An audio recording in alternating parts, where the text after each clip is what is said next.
folks here that are guild members. I don't know what my number is. I know I've got a guild membership, and I was watching your interview with the was it Vulcan Forge the other day or something like that? But By the Fire is the By the Fire. podcast. Yeah. And they were doing like you were saying you could change the ID to your name. Yeah, well, you can't change the ID, but you can change the name that shows up on there. It's editable in the DApp itself. Very cool. It's just so it's kind of a neat trick. There's other things on the Ethereum chain that do something similar, but it's kind of interesting because I still haven't seen anybody do that specifically yet. You know what I mean? And there's a lot more you can do with that with dynamic stuff and NFTs. Of sort of just taking things a step at a time. Got some other cool ideas. You gotta pay gas fees for it. Is that one of the reasons maybe people aren't changing it?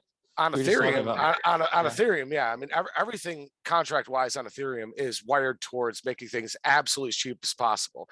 If you tried to, for example, mint out a whole one of these profile picture collections like Bored Ape or Apes or any one of them, if you tried to mint out the entire collection yourself, it would cost about $1.5 million.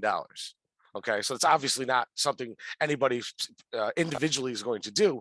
So they deploy the collection, and then decentrally we all, jump in and mint out part of it, 1/10,000th of it, which is a feasible gas amount, for each person. On ETH is still expensive, $50, $100, depending on how busy things are. But that's the idea, is the cost gets divided down. Whereas on Polygon, you have Ethereum security, which is vital. I only follow Ethereum security very specifically. I watch what everybody's doing and stuff, but I rely on Ethereum security in the same way you would rely on a bank that you trust, right? And it's more than opinion. It's pure engineering. It's I could give you 1,000 reasons why, but they're all encapsulated around Ethereum being the first to do things and doing things the longest with steady daily active users. Years at a time. Is difficult to keep up with, because anybody else that does it, they're just jumping in a linear scale somewhere along the line, and they'll never actually catch up. In other words, Ethereum will always have been doing it longer, and that's vital to understand. And the security on Ethereum that I trust is also extended to Polygon in a lot of different ways. Polygon is technically 7 different networks. The one that most people are familiar with is Matic network, of course, which is a physical what's called a commit chain, which essentially means that when it processes its blocks, it also commits that state of the network back to Ethereum, and so Ethereum guards its security in a way, and that extends the Ethereum level of security to Matic network. And this is precisely why I moved there a year ago. Is exactly that. Nothing else matters but security when it comes to blockchain. Absolutely nothing else matters more than security. Is a better way to put it. It's nice to be able to afford things, but when it comes down to it, Ethereum is the most secure network to transfer funds in the world. I don't know why. It's kind of a funny thing that people would expect that to be cheap, right? Go to the bank of foreign settlements in Switzerland or whatever, and ask to deposit $50 and see what it costs, kind of thing. You know what I mean? It's a different level of security. It's a different it's a different echelon, right? And the fact that the world is engaging it because it's a decentralized thing is a bit of a phenomenon itself. So that's what we're dealing with is how that sort of when the demand rises on something so vital in the measure, that demand will push up the cost to use it in the same way any limited resource would. And so when we move from that, sort of model of a global settlement layer in progress, and we extend into the Polygon world, you have a bunch of networks that are set up on top of Ethereum to scale it up and make it faster and make it more utilizable by mainstream sort of traffic, a new Web3, so to speak. And Matic Network does that as well, in being about 1,000th the scale in cost versus security, right? So even Ethereum is actually at such a high level of scale that you can actually scale it down 1,000, and it's still, being that you're committing back to it, better security than anything else out there other than an Ethereum. So these are the reasons, right, to build on Matic specifically right now. It's extremely cheap, 1,000 the cost. So if it costs $50 here, it's less than a penny there, and it's and there's let's see, so that probably went way beyond your question, but I think it's a good intro to start off with. Well, yeah, I think so there's a couple of folks that are guild members too. One of the questions that I think we all have is, or maybe most of us have, and by the way, anyone just jump in too. I was just going to ask Brian, like, if you don't know what the 315 group is or the guild, can you explain like why you created it, what it is, and what Sure. the utility of it is? Sure, I'll give you the whole story. So essentially, it starts with me realizing the need for more than just myself to build. Like as becoming a Web3 architect, coming from being a senior software engineer for a decade, and coming into the Web3 space for the past few years, and ramping up and understanding, and up to the point where I reached basically a year ago, and it's sort of upgrading myself as a Web3 architect, which essentially means that I understand the Web3 space well enough to not only engineer, build, but also solve problems from a higher executive standpoint. And in other words, taking real world problems and bringing them to the blockchain to solve them, essentially. So that starts with the motivation that I have, and the problem that I immediately faced is that, especially if you're familiar with Twitter and crypto Twitter specifically, and you look at the developers around this stuff, and you realize that a lot of them are anonymous for a good reason. It's a very precarious space to be innovating in. There's a lot of fuzzy lines with legality and ownership, and there's all these things. So the number one thing that I do is protect myself, and there's a lot of measures that I do that with. Like, for example, when I deployed the 315 guild, I immediately basically gave up all powers over that contract in any way, and I became a member immediately after deploying it and setting it up, and never took anything from it otherwise. So I'm no different than any member involved. It's that decentralized, and these are the kind of things that I do to protect myself, because I want to build it. I don't need to own it. I don't need to control it. I don't need to be this central force. I don't want to be. Honestly, it's a lot of work. It's what I do already is absolutely 16-hour days of trying to keep up with development and managing all these things going on. So a lot of it is delegation in that way. And so all of these things I'm learning and realize, and at the same time, I'm bringing my friends in who are primarily in the 315 still. I've been living in Vermont for about 15 years now, but still most of my friends live in the 315 where I lived previous to that my whole life. So that that's where I'm gravitating to build these things, where I have friends, where I have family, where I have people that I can trust to bring in, and in an area that I want to develop, and I want to in other words, that's checkbox one for economic local, when it comes to local economic development. That's the first checkbox. I live in Vermont. Vermont is an ace in local economic. In fact, I've learned so much from Vermont and how to develop local business and local buy local sort of mentality that really brings the local economy up and really fixes a place. And so a lot of it is like, okay, let's take that to the 315 now and help build up that local economy again. So all these ambitions go into it, and all these friends that I have, and this creates a community of interest, right? And a community that's revolved around all of these things and more that other people are then bringing to the table. A lot of the administrators are coming from different angles, like art or some level of organization, or just technical expertise in the field. And anybody that was with me in the spring when we're sort of going through the mud in DeFi farms and learning about all that and getting rugged left and right, and sort of learning about that space, there came a lot out of that could be taught to new people coming in, things that are really vital to not get yourself in trouble right away, to have someone to literally hold your hand through this stuff so you don't get wrecked. It's that serious kind of thing. Well, it can be. It depends on your sort of everybody's different. Some people come into it timid and just want to build where they can build, and I'm an artist and I just want to deploy my art. Others are like, okay, show me that, what can I put all my money on right now so I can become a millionaire next week. So there's the ambitions vary. So and Do you have the answer to that third one for us? Could you let us know what the answer to the third one is? Right well, ultimately this is what the guild is about, right? It's developing that third one. It's about taking the third one and making a community effort where we all come together and work on it together and figure out what we can do to gain value and to build value in this space, and how we can create platforms that allow people in the 315 area, street level, to come into this space without too much worry, about what in other words, there's a lot of projects that we have that sort of rank up in the guild where we're on Polygon, we're on Matic network. So Matic is a network token that is the most liquid on the network, right? So that's vital. We're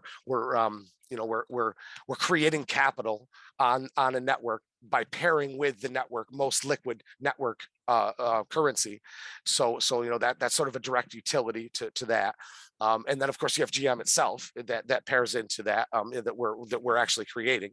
And then another token we're paired with is Peer, the Vulcan Forged main currency, which is another these are all things that are very deeply integrated into how the guild operates, from Matic, using Matic as gas to interact with the dApps and other ecosystem applications, as well as Peer, with play to earn gaming, becomes the primary sort of investment if you want to own land. For example, staking goes live tomorrow, actually, with Vulcan Forged, Vulcanverse specifically, which is it's a huge opportunity that will eventually mean really good income for you invest in property and you receive income back, much like you would invest in an apartment complex and receive rent back on a regular basis. But it's coming from game players. It's a gaming economy, so to speak.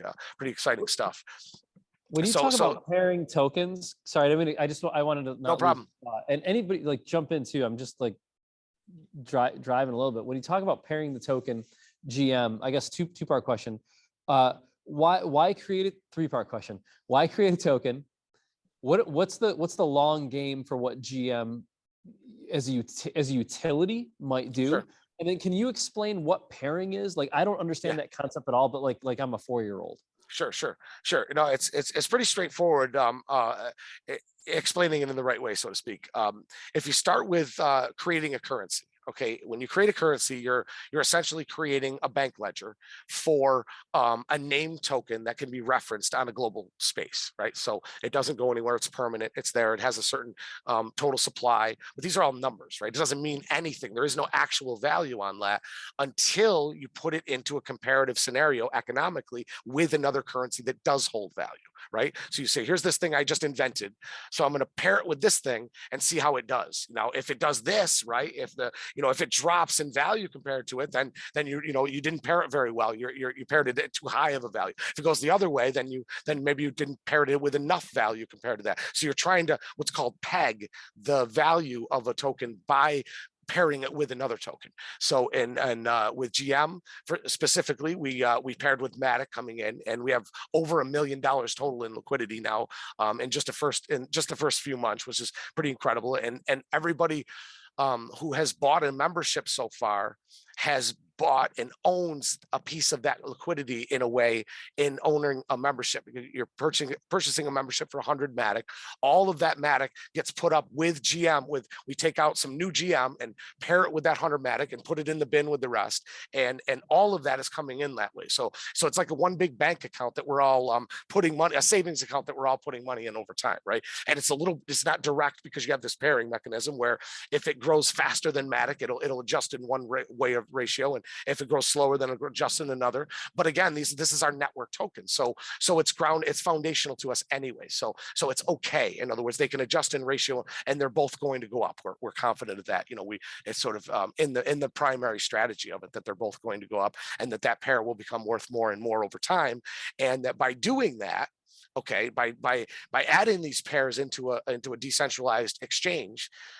The other piece of that is people coming in that need to swap from one to the other. So someone wants to swap from GM to Matic, then they use a DEX to do that, and they're swapping against that liquidity that we've all created decentrally. Everyone comes in and creates a little bit of Matic and GM, right? And anyone who uses QuickSwap to swap between GM and any other token, now not just Matic, it goes through that pair to swap it. In other words, it uses that pair to take some from one and another, and to put some in one and take some from another, and that's what moves that ratio over time.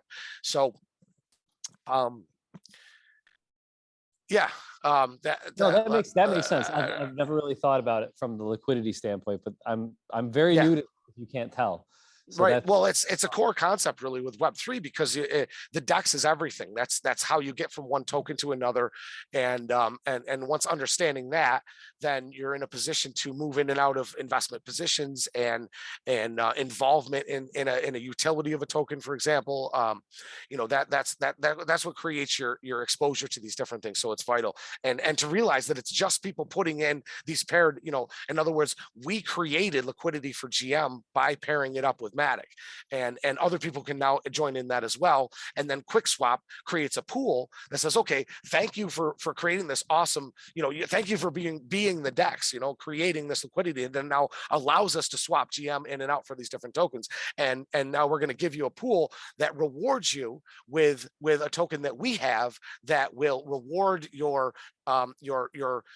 the people pairing up GM and Matic with a secondary reward of the Quick token that will release over time. So it's another level that goes into it. And then they actually have another level where you then take the Quick and put it in a pool that actually releases GM over time, which is what we sort of contributed to. We contributed to QuickSwap $50,000 in GM, which releases in this thing called the Dragon Syrup pool, where once you have Quick that you've earned from the initial liquidity of Matic and GM, you then take that Quick and put it in another pool, which will release GM back from the other. So it's kind of an interesting like way that it something works. eating itself is what this is like. It's like In a something way. eating its own head. Well, it's interesting because like it's really it's a zero sum game in that we are supplying that reward in GM, right? But at the same time, we're not supplying liquidity based. We are supplying new GM, which actually didn't cost us anything. We're just minting it, right? It's free. We mint it into existence, but it has value because of the market and how things work. So then we're able to appropriate that as a reward, which only actually gets sold if the person collecting it wants to sell it, right? So luckily we have a lot of guild members and a lot of people in extended communities and stuff that are looking to accumulate GM. So this is most of our people who are in there, or most of the people in there are accumulating GM and not selling it. So it's one of those things. It's actually doing a really nice function for us and distributing out. It's in a way, it's sort of like an IDO in a way where we're distributing out that amount of tokens to the people who are following this utility level to create liquidity and to reinforce that liquidity. And then we're doing all of that all again in Vulcan DEX with peer, pairing up GM with peer, and we don't have a reward pool yet for that because Vulcan DEX is still pretty brand new, and we're actually the first token coming in there. So, but I don't know if you've noticed, Hustle just announced their token will be launched tomorrow, and they have a staking pool. So we have to find out what Hustle did to get that sorted. This is the game theory we play. We've got a few ideas. It's a amount of creativity, but eventually we'll come up with a good utility to incentivize people to add to that pool as well as their GM gets released from memberships over time. Right. I'm gonna back up. Do any of you guys? Yeah. I didn't quite finish that because there's still I didn't quite get onto the part about what GM, the actual utility of GM. So I can do that if you want. Yeah, let's do that. Okay, so what GM is specifically is a guild member token. It's in a way to say that purchasing a 315 guild membership, you're investing into and becoming part of this community, and within that community we have our own currency, our own economy, so to speak, and developing utilities within the guild and eventually outside of the guild, and in these different staking pools, and there's quite a few options for already, but that's the game, is to advance that utility so that the GM that is being released over time by all of these memberships has a purpose and beyond just store of value, which of course is carries a weight of encouraging people to sell to make to pull profits out of that. So how do you convince them that it's smarter actually to use it, keep it, but use it? So I basically came up with this protocol called recycling, which allows a new utility, an infinite amount of utilities for that matter, to be created for GM in a way that GM, there's a cost of GM, much like the memberships have a cost of 100 Matic, right? But in this case, the cost is GM, and it gets placed on some kind of asset as a claim, just like the memberships do. So it's completely recycled from all of its extended utilities from here. And as you might imagine, with a guild member token, the idea is that it's not just an economy for guild members, but also that we are a seed of leaders in this space who are interested in expanding out into more guilds, maybe in area codes, maybe in other ways, and having each one of those use the GM, expand the GM economy with it to some degree, so that basically, if you can imagine the guild that we have now, okay, and 6 new guilds forming around that. And each one of them costs a certain amount of GM to mint a new membership for this new guild. And it's placed on as a claim and is released over time, just like the other ones are. So essentially, you're taking the GM that you want to hold and long, you know, because we're building an economy. So it's a good long-term investment. That's really the root goal of building up GM, right? So rather than spending it, which is one level of utility, this is nice. But I think it's even better to say that, you know, you're not. It's not a one-way thing where here's, you know, you're going to collect a bunch of GM and then spend it. Like, I want this to be a building utility where you're going to expand out into a guild by buying memberships. Maybe you have some family there and you're going to send them, or, you know, the same thing what we do in the 315 guild through family and friends and expanding out. You know, we have a lot of guild members that are in other parts of the country, other parts of the world for that matter. Rome, Italy is one that we're looking at as in the beginning. So it's actually that big of a scope. And so essentially you would be investing GM to purchase new memberships and new guilds, and that would be all coming back to you. So it's the same as you holding it, right? So if you have 1,000, or say you have 5,000 GM that you're planning to hold for a year or some amount of time, but you can put it into a membership and in this new guild, mint out a membership for that, and then that 5,000 GM returns to you entirely in the next 6 months, right? So it's inside of your investment window anyways, and you're just gaining new value by using it to help us expand out into more guilds.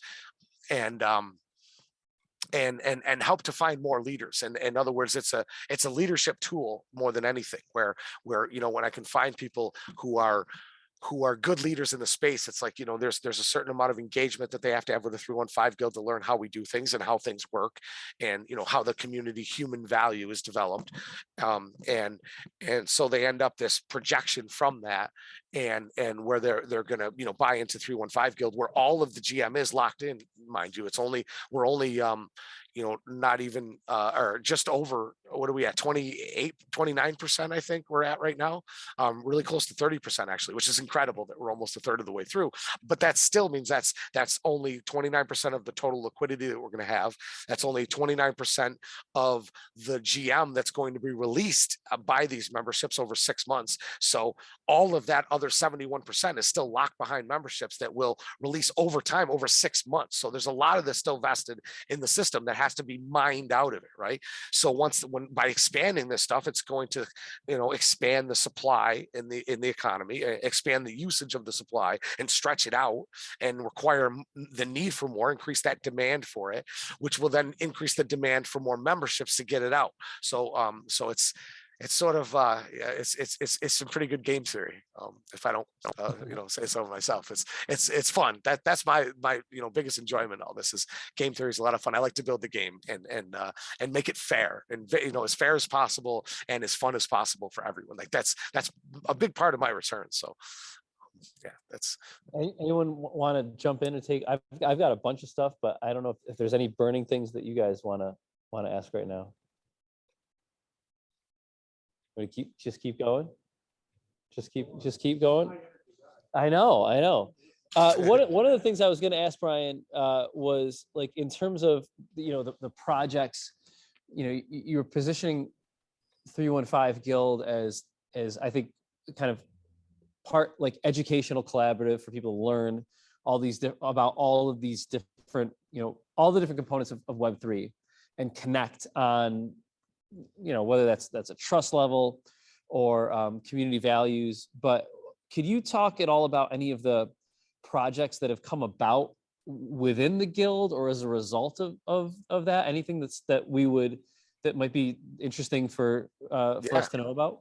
absolutely. That's a great segue to a couple really important projects. One is the Chorus Official project, which is developing these NF trees, which is an NFT that represents an amount or section of a real forest, and essentially not just a real forest, but planting and maintaining a forest and creating a forest. So it's a way to bring in funding, which is a matter of purchasing an NFT, which which is then appropriated in cost to planting a certain piece of a forest. So an entire set, for example, of NFTs would plant this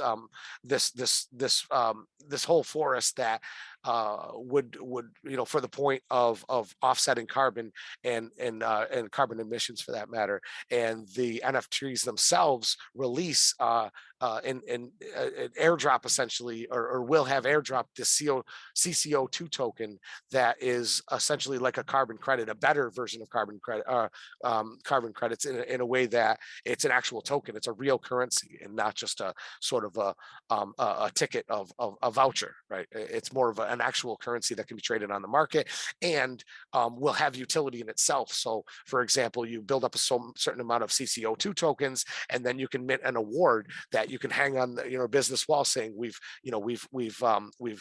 offset so much and this is really interesting for both eco projects that are trying to, and local eco projects that are trying to get behind things like this to offset carbon emissions, and as well as actual polluters, right, that have a major positive CO2 and want to balance that out, and where they would normally have to buy carbon credits. This is a way for them to invest in and to get more of a long-term, better long-term cost model on that balancing out of carbon emissions. So what this entails basically is we're going to create a 315 guild forest pretty soon. We're sort of working on the details for it, so, and we'll make a better announcement. That's pretty much alpha right there, because we haven't really fully announced that yet, but it's been talked about, so it's not that big of a deal. But it's really exciting because it's sort of it's the first real local project that the guild will take on, and in partnership with Chorus to sort of prototype this as an idea to do in all these different guilds. So a lot of things you'll notice is all the things that we're talking about have a potential in each guild as it goes out. So I talk about Matic. Well, each guild can have a Matic validator node to contribute to decentralizing the Matic network. Each guild can have a Vulcanverse staking node, or a Elysium staking node, which helps to decentralize the new Elysium network coming out from Vulcan Forge.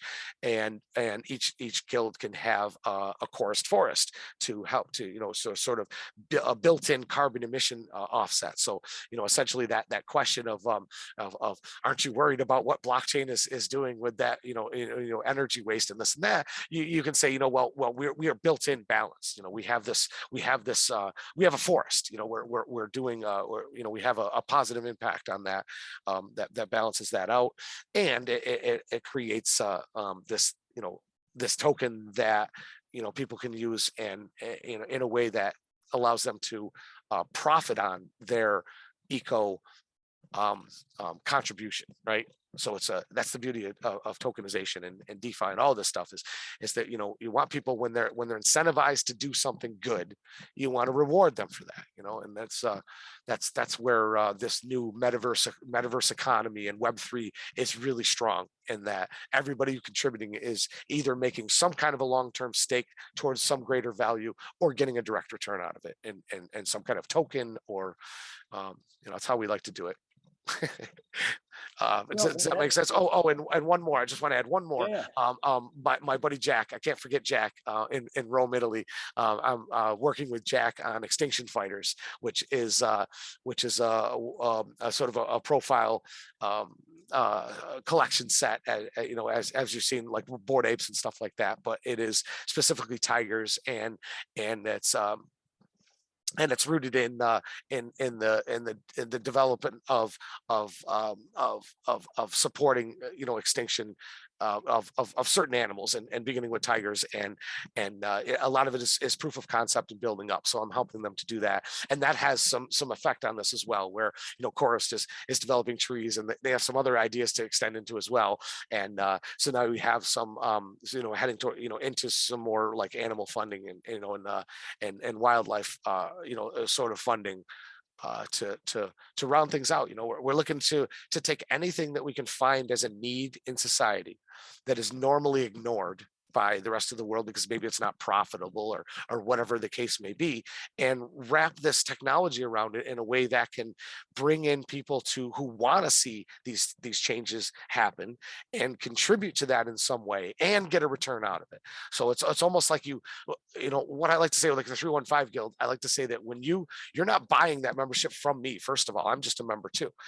You're not buying it from an organization, because there isn't one. It is a collective of people. And what you're really doing is you're hiring yourself. You're saying, I'm going to hire myself. I'm going to put 100 Matic into this thing, and then it's going to give me back this thing with a mini salary in it. It pays me GM over the next 6 months to work for this guild and to do things for the guild. So it's your own. Nobody's giving that to you. You're investing in, and you're creating the liquidity needed to give that a value, and then you're getting some of it in return. So it's a very cooperative return. Very straightforward sort of thing, and that's what I love about Web3. It really does make a lot of things more simple. Things that are needed in society and in the economy beyond.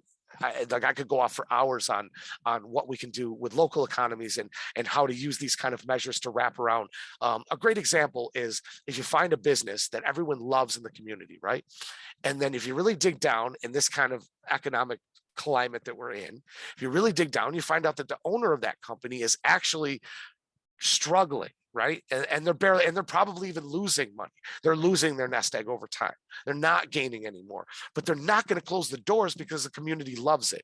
And that business owner with a big enough heart will destroy themselves trying to keep that going, to keep that business for the community to enjoy. And we see it every day where it goes by the wayside and doesn't work out, and the tragedy of that, and after having submitted everything that they can and going down anyways, and in most cases end up in bankruptcy and in really difficult economic positions. So all bad things, right? And literally all bad things for no reason. In other words, the community loves this thing, and just like all these other things, if you can wrap a structure around it that allows the community to come together and all own part of that, it relieves all that pressure and decentralizes that pressure into more of a cooperative community investment, where you can break that into 10,000 pieces, and everybody can come in for a very a very modest piece, for what that's worth, in order to keep that that sort of business going. And of course that there's some complexity on how you bridge the virtual world and the real world in those ways, and there's a lot of edges, but that's what this is all about. I always come back to, this is what the guild does, is we're exploring that. We use the term metaversal pioneers to describe what we're doing, because we're pioneering this space. We're exploring how to do that, and it takes use cases. It takes getting in there and doing it to figure that out. So that's what it's all about. It's about creating a community with support to be able to do that, and not have, not try to tackle a project like that all on your own, or maybe with a couple people who really have to expose themselves and risk to do it. Whereas the more people involved, the more decentralized the action, the more decentralized that risk becomes. And we all sort of take a little bit of a risk that we can handle, that we can easily shoulder. And by cooperative using that together, we can solve a lot of problems like that. Oh, that's interesting. That's a thing that I've been kicking around here too, in terms of how do you bridge that gap between the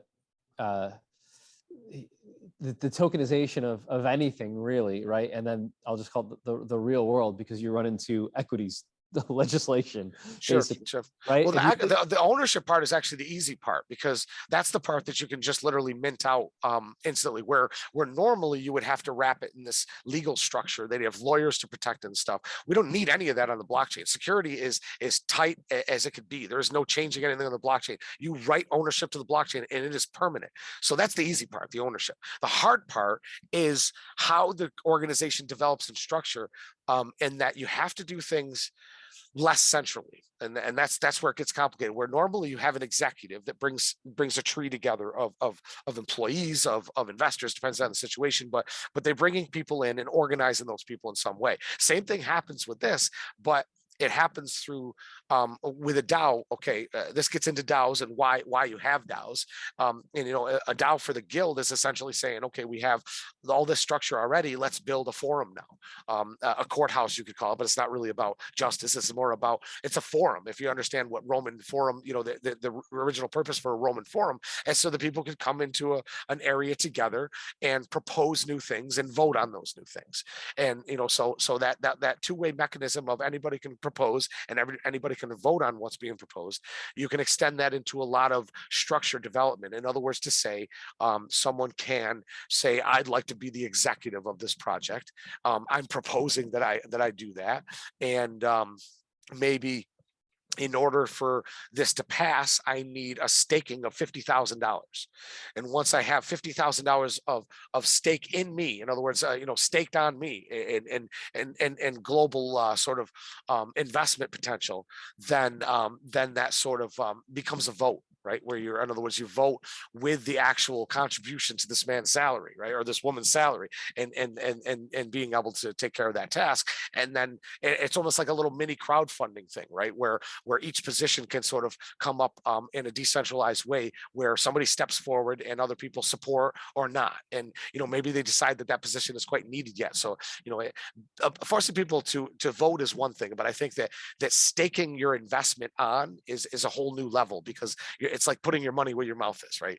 It's a little bit deeper in commitment level. no, I To think that that's level. super interesting. But it I really wonder if depends on the situation, right? It all depends. That's where you can use those two tools interchangeably, depending on what you're trying to accomplish. I guess I could also see you taking stuff.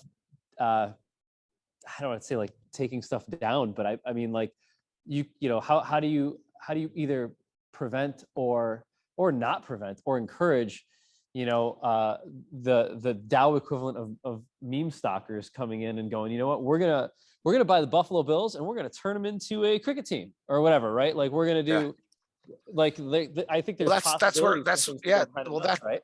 Exactly, and that's where the whole money with your mouth is kind of thing, where honestly, if enough people can come together with money to override an organization like that, then honestly they mean more to in other words, they have proven that they actually have more interest in it than everybody else. Because honestly, that's exactly where a community should come together and say, no, we're going to stake value on this to make sure that doesn't happen, because we care about it. It's like, this is where people have to step up. And so the real worry of what you're talking about is the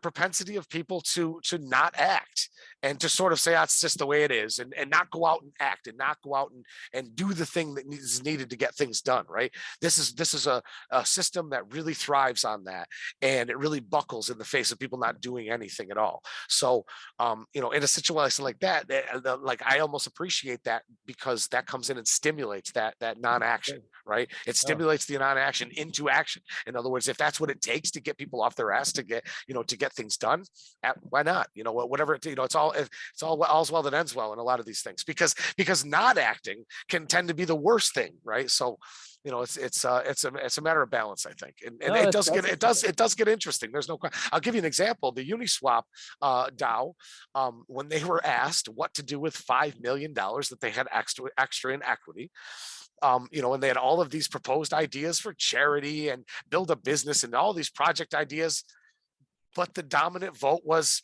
just give it back. They just wanted the money, and they literally voted to have it distributed to every holder of Uniswap. So, and it was just like, it was everybody in the whole space went, that's just going to happen sometimes. And that weighs the space, that weighs honestly, it weighs the community. That's what you get out of a community that is almost entirely based on short-term turnovers. And these are token flippers. And you got to understand that when you build a base, your base is made of what you're building it out of. Building a guild and building it out of human value, where you have friends and family and real interested people coming in. That builds a much different base than just announcing on Twitter that you have a new token, and every single person out there trying to make a quick flip in the next week or so is trying to speculate on whether that's a good move. And if you make it a good move, you're trying to make this a good, so it's like the better you do, the more risk you incur from that short-term speculation move. So there's a bit of a trick in it with that, and that has a lot to do with this game theory that I'm talking about, and the way that I'm doing things is I'm not letting that happen. You can't, and not a person can't come in and mint a membership. You can only mint a membership if you're already a member. So there's sort of a hand, some kind of a hand. You got to know a guy. Handshaking, exactly. There's some level of handshaking, and that sort of keeps it confined. That, and we don't allow. Well, it doesn't always work out. People still shill it. It happens. People get excited. It's like you have to balance. Like you have to let people get excited, but let them know that you can get excited and still be honest and genuine about what you're representing, and don't sell it over the top. And the term shilling is basically means that you're pushing something that is at some level dishonest. So that's the last thing that we want is to even hint towards a dishonesty in this, because there is none. It's a very genuine mission. It's a very genuine group. Everything about it is genuine. So we find slowly but surely is the best way to go, because that's the most sure-footed way, right? We don't get growing too fast is dangerous.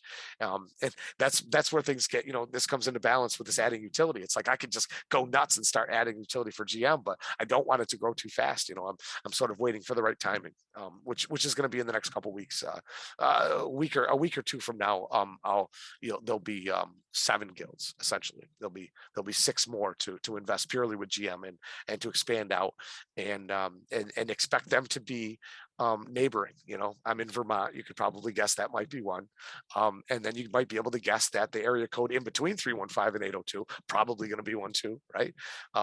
And then the others are a matter of what we come up with. We got a bunch of options, and it really all comes down to leaders. If you have a good leader in an area that can network and find other leaders in that area, then that's a great opportunity, because they're going to be minting memberships to distribute them. Essentially, there's a difference between a lot of people come into the 315 and they're just buying a bunch of memberships because they want a lot of, they want to be deep in the investment, so to speak. But there's other, when it comes to GM and recycling it, it's more about becoming a distributor of that. In other words, you're getting these for free because you're able to recycle your own GM and get these memberships for free and build up a free stock of memberships in this area. And then you can go out and sell those if you want, or whatever. In other words, there's a lot of options on how those leaders want to develop the area, and then can drop a token of their own that then gets paired up with GM when they're ready for a local economy, a local economic token of their own. Then we just keep using this pair model where Matic and GM are paired to begin with, and that establishes extends out this economy where now GM can be paired with these new tokens to give them value.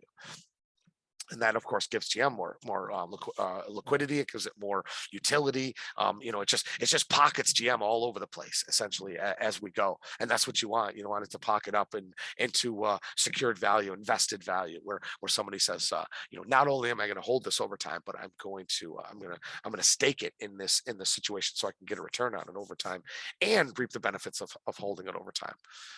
Lots of benefits. You guys have? I got a question. Yeah, fire away. Hey, Brian, Rob Kessler. We talked quite a few times on. Yeah, good to see you. Good to talk to you. Stuff like going back to the NF trees.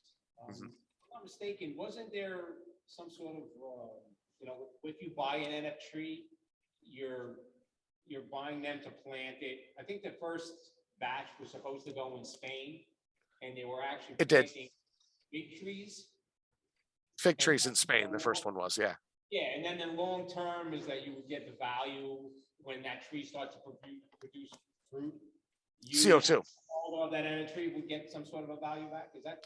Well, there's a new model being developed for fruit trees and production trees, but essentially these the first batches are purely about CO2 as a return, and also the NFT as a commodity, because again, the understanding that this is a commodity because you're going to get a return. It actually produces the CO2 tokens, which can have a lot of utility in the industrial space, right? So it's a commodity in that you're investing in a thing that will return you a thing that will benefit you in some way, and in efficiency. And so that's got a balance in itself, and that's sort of the first level of it. And then and we're also a chorist is, and I'm sort of strategizing with them, and as a contract developer, contributing to the expanded models that you might imagine with trees that produce fruit, as well as other resources that contribute to an ecosystem. I gotta have to sort of tiptoe around the alpha when as they say these things. I can only say so much, but there's a lot more coming. I can tell you that there's quite a bit more coming, actually. With using these as assets in game as well. In other words, where it doesn't have to be, it may just be a tree that produces CO2 in the real world, because that happens to be a more viable commodity on a global scale. I guess that's the difference, right? If you had a local model where you wanted to get more oranges in Syracuse, right, then you could set up a model like that was specifically for this return of oranges, and then you would have fruit stands or whatever that this contributed to, and some kind of an economic model that had this growth over time.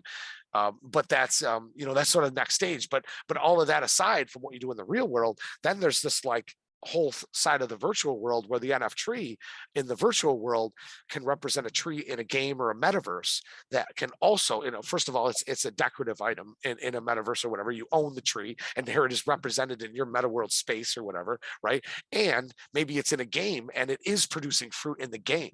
So it could be, the tree that is any tree, a maple tree in the real world, can be represented as an apple tree in the game and produce apples like Minecraft would, or something like that, that sort of thing. Wow. So there's lots of levels to it. It's pretty exciting. That's what gravitates me towards it, is that multiple levels of like I say, in a way, we are, when you add all of this together, Elysium, Vulcan Forge, Chorist, 315 Guild, essentially we're figuring out a way to trick the gaming world into fixing the ecosystem while they game, right? With full heart, you know what I mean? Like tricking it's essentially it's sort of like Elysium itself will be a gaming network in itself, and every transaction that you process on there will be planting a little bit of a little bit of 70,000 acre forest, rainforest. I don't remember exactly where it is yet, but it's it's a gigantic, it's sort of will, using that network will plant that rainforest over time. And so we're seeing already how it's all being built into the system. So I jokingly say you're tricking the gamers into it, but literally it's just how it works. By engaging with the network, you're facilitating these eco edges, that awareness that it's a big factor in a lot of people's minds, which is quite a bit political. We don't need to go there, but but it doesn't matter. It's still a concern. When people have concerns, it's nice to have an easy solution. Say, oh, well, look what we're doing here. We have a forest, right? So that really dampers the question about CO2 imbalance immediately, or in whatever way, or energy waste, and then we get into like solar and how we can use solar in these different operations to further enhance that long-term sustainability. Hey, Brian, I don't. Can I ask a Dave question that you inspired me to add? And I'll wind it down. I want to be respectful of your time. Does anyone else have a question? Otherwise, I'm going to ask a Dave question. Okay. And I don't know if you have the answer to this, Brian. First of all, thanks a lot for the time. My head's about to explode. There's a lot here. No worries. And I feel in some ways like smarter than when I started. In others, I feel dumber than when I started, because I'm like, there's how much I don't even know, don't even understand. It's learning. Well, it's more important to have the right question than the right answer in this game. So it's good to be confused on someone. It's good to have a better foundation, but it's also good to have new questions in your head that you want to answer, because that just means you're growing. You're leveling up. That's how we do it. With each level comes new answers and new questions. So. Well, what David had raised earlier, Dave does some development as well, and I'm going to butcher this, but you were like, there's all these metaverses, and we're talking about interoperability of NFTs in metaverses, right? Am I getting this right? Sure. But has anyone done this? What's the state of play on, like, who's figuring this out? What, like, the standard is in terms of interoperability between, let's say, Sandbox and what's the other big one? Decentraland, right? Like, is there any work being done on that where this is going to start to happen? Yeah, it's just people like me, basically contract developers, just working, trying out ideas and forking each other to expand on different ideas. And it's very organic. It's a lot more organic than you'd imagine in the space. It's a lot of it's just pure engineering, really. It's in science, for that matter. First, where we're just trying things, and there's a whole testnet world underneath all of this, where we have all of the networks have their own testnet, where there's fake currencies like monopoly money, essentially, and you're able to, there's all of the, like, for example, on Mumbai, the testnet for Matic, there is QuickSwap, there's OpenSea, all of the major things are deployed on that too. So you can test out your application in that space. And a lot happens in there, is just sort of testing how the interoperability there. And it's a lot about, like, gravities. In other words, the more people doing a certain thing, the more there's gravity towards doing it in the way they're doing it. It's really organic like that. Cool. Anybody else have anything else you want to ask Brian? Or I'll let you get back to building. No, yeah. Dude, this was great. Thanks for making time for us. Like, we're trying to stand some stuff up here in Utica too, and be a part of what you guys are doing, not competing. Yeah, I really appreciate it. I appreciate that, and we love the the symbiosis of coming together with other groups. As a final point, something I didn't mention that I think is really important is that one of the things we relate to a guild is that it's like a virtual city, right? So, when you look at a guild like a virtual city, and you realize that there are, suburbs and sister cities, and there's businesses that will come up inside of one city and another, and have franchises in a bunch of cities. So there's a lot of interoperability with groups in this space where we're always willing to work together, because all you're doing is growing our human value. This is the key, right? If you're only worried about human value as a bottom line, then that's the only thing you need to do. In other words, if your environment, if your community is bringing people in our community, then you're growing our human value, and our community is also going the other direction in your community, and we're sort of moving people in between. Then we're just sharing human value and growing that human value between our groups, and it's all good. In other words, if that's the bottom line, then we're always in a positive move, to work together cooperatively in those ways. It's when you get into money that you have to deal with competitive, right? And there's a cooperative layer where leaders can come together and work together, and then underneath that you have a competitive layer where the economy has to function with some kind of a competitive nature for supply and demand, et cetera. But to buffer those two, and to have a space where it's just human value, that's all we're concerned about.